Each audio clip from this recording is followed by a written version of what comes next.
दोस्तों, आज भी हम ऐसे समाज में जी रहे हैं जो आज भी पुरुष प्रधान है।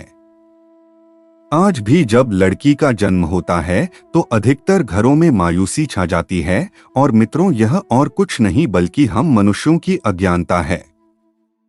लड़की को पूछ समझते हैं, परंतु आपको जानकर हैरानी होगी, लड़की का जन्म हर किसी के घर में नहीं होता बल्कि उसी के घर होता है जो भाग्यशाली होते हैं और अपने अपने पुण्य कर्म अर्जित किए होते हैं। और आज हम आपको यही बताने जा रहे हैं कि भगवान कैसे घरों को लड़की का जन्म देने के लिए चुनते हैं और वह कौन से पुण्य कर्म है जिसकी वजह से कोई भी इंसान बेटी का माँ बाप बनता है। दोस्तों, एक भगवान श्री कृष्ण से अर्जुन पूछते हैं कि माधव, किन कर्मों के कारण किसी के घर पुत्री धन की प्राप्ति होती है, अर्थात कैसे घरों में बेटियों का जन्म होता है। तब श्री कृष्ण अर्जुन से कहते हैं, हे पार्थ, अगर किसी के घर बैठे भाग्य से होते हैं तो बिटिया सौभाग्य से, और जो भी स्त्री या पुरुष अपने पूर्व जन्म में पुण्य कार्य अर्जित किए होते हैं उन्हें ही एक बेटी के माता पिता होने का सौभाग्य प्राप्त होता है।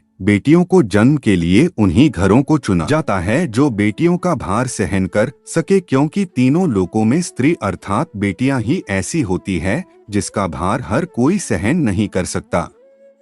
वह बेटियां ही होती हैं जो इस सृष्टि को निरंतर चलाएं, मान होने के लिए अपना सर्वस्व निछावर कर देती हैं। हे अर्जुन, पर जिस दिन इस सृष्टि में बेटियों का जन्म लेना रुक जाएगा उस दिन सृष्टि भी है और धीरे धीरे इस सृष्टि का अंत हो जाएगा। मित्रों, भगवान श्री कृष्ण के इन बातों पर गौर किया जाए तो उनका कहा बिल्कुल सही है, क्योंकि बेटियां अगर नहीं होंगी तो किसी का भी वंश आगे नहीं बढ़ सकता। दोस्तों, आपने भी कई लोगों को कहते सुना होगा कि जिस घर में बेटी का जन्म होता है वह घर स्वर्ग के समान होता है, क्योंकि बेटा तो केवल एक कुल को रोशन करता है, बेटियां तो दो कुलों को रोशन करती है। माता पिता के घर वो बेटी के रूप में अपने उत्तरदायित्व का निर्वहन करती हैं, तो ससुराल आकर एक बहू के रूप में सारे कर्तव्यों का पालन करती हैं। दोस्तों, आजकल आप सुनते ही हो, बेटियां बहू परिवार में किसी के मर जाने पर उसका वर्णन नहीं कर सकते। लेकिन यह बिल्कुल भी सही नहीं है, क्योंकि रामायण में बताया गया है कि प्रभु श्री राम के पिता राजा दशरथ की मृत्यु हो गई तो माता सीता अर्थात राजा दशरथ की बहू ने ही उनका पिंडदान किया था, जिससे उन्हें जन्म मरण के चक्र से मुक्ति मिल गई थी।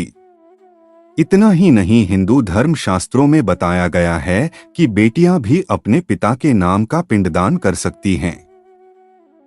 वही अगर ससुराल पक्ष में कोई पुरुष नहीं है तो इस स्थिति में बहू भी पिंडदान कर सकती है। इसलिए मित्रों, वह लोग बहुत किस्मत वाले होते हैं जिनकी घर में बेटी जन्म लेती है। वही वह परवल किस्मत के होते हैं जिनके घर एक से ज्यादा बेटियां होती हैं। शायद यही कारण है कि बेटियों को लक्ष्मी कहा गया है। दोस्तों, बहुत से लोगों की सोच यही होती है, बेटी है तो बिना समय गवाएं और इस पर पढ़ाई में पैसे लगाएं, जल्द से जल्द शादी कर दो। लेकिन यह सोच एक बेटी के भविष्य को बर्बाद कर देती है। जरा सोचिए, एक बच्ची के मन में कितने सपने होते हैं, उसे कुछ करना है लेकिन यह सपने सिर्फ सपने ही रह जाते हैं। इसलिए अपनी बेटियों को सपने पूरे करने देना चाहिए, उन्हें जीवन में हर वह खुशी दे जो उन्हें मिलनी चाहिए। एक बेटे से ज्यादा एक बेटी हमेशा अपने माता पिता के लिए सोचती है। माता पिता को प्यार और अपनापन बेटी ही दिखा सकती है। बेटी के जन्म को एक जश्न की तरह मनाना चाहिए।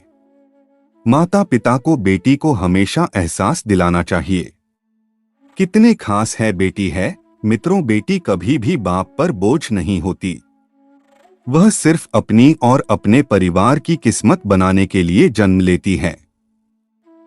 एक बार स्वामी विवेकानंद वैष्णो देवी की सीढ़ियां चल रहे थे। बगल से किसान अपनी बेटी को कंधे में बिठाए चढ़ाई चल रहा था। तभी स्वामी विवेकानंद ने कहा कि बाबा, आपकी बेटी का बोझा आपको लग रहा होगा, इसको मैं उठा लेता हूं और माता वैष्णो के दरबार तक ले चलता हूं। सबके सामने स्वामी विवेकानंद से कहा कि बेटी कभी भी बाप के कंधे पर बोझ नहीं होती। बेटियां अगर बाप के कंधे पर हों तो वह हर बोझ को हल्का कर देती है। मित्रों, बेटियां कभी भी धन की भूखी नहीं होती, जो सिर्फ मान और सम्मान की भूखी होती है। तो मित्रों, आज की इस वीडियो में बस इतना ही। हम उम्मीद करते हैं कि हमारे वीडियो के आपको जानकारी मिल गई होगी। हमें कमेंट करके जरूर बताएं कि आपको वीडियो कैसी लगी।